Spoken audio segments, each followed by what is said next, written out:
Si Juicy ata yung tumatawag.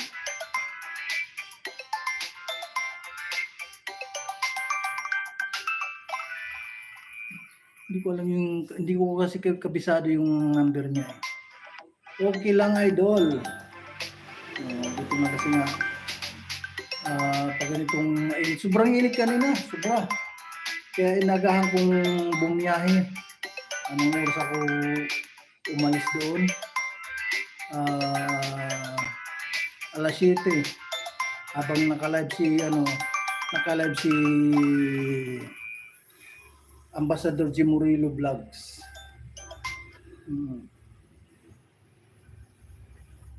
Kasalukuyan na akong bumabiyahe nung time na yun, nung naka-live na si Ambassador J.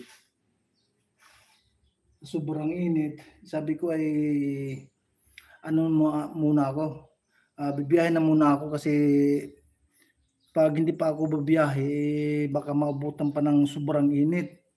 Alam naman natin na yung panahon na mainit kaya nga hindi ako nagkamali.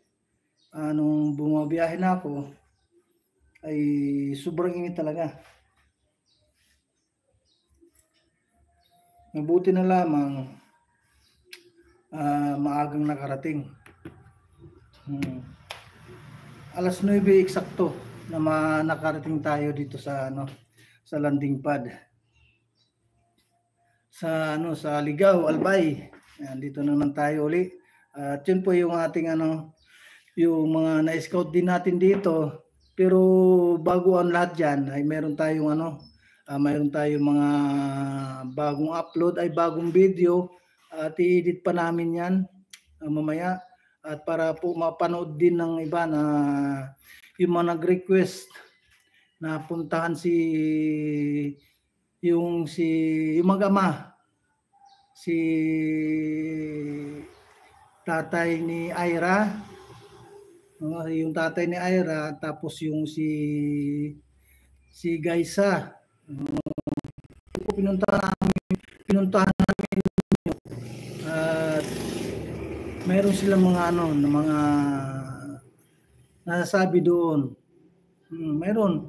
At pakinggan natin yan ang kanilang mga sinasabi, kung ano yung mga sinasabi nila. At pati na rin kay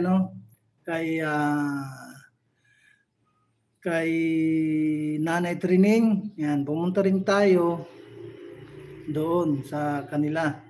At kahit paano ay masaya si Nanay Trining kasi nga po sa pagdating namin ni Josie doon ay talagang masaya si Nanay Trining kasi nga po sa loob ba naman ng ilang buwan, sabi nga ni Nanay Trining ay January 18 daw na wala na ako doon.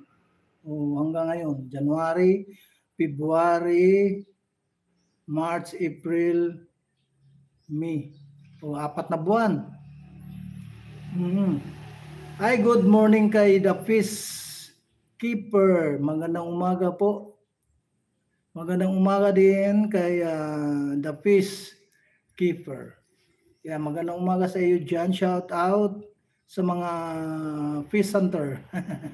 Sa mga fish hunter, mga kaibigan, pawis na pawis pa ako.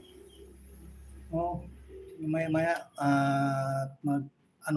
magpalit tayo kasi sobrang init.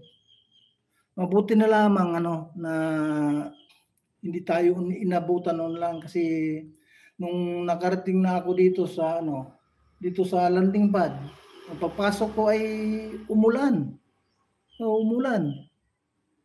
Kaya mabuti na lamang hindi ako inabutan ng ulan sa daan. Kung inabutan tayo sa kasalukuyan na bumabaybay tayo sa daan, baka mapasmang abutin. Kaya magandang umaga din po kay Madam Angelita. Good morning. Good morning din Ate Angelita. Ay shout out sa ating 3 viewers. Magandang umaga po sa inyo dyan.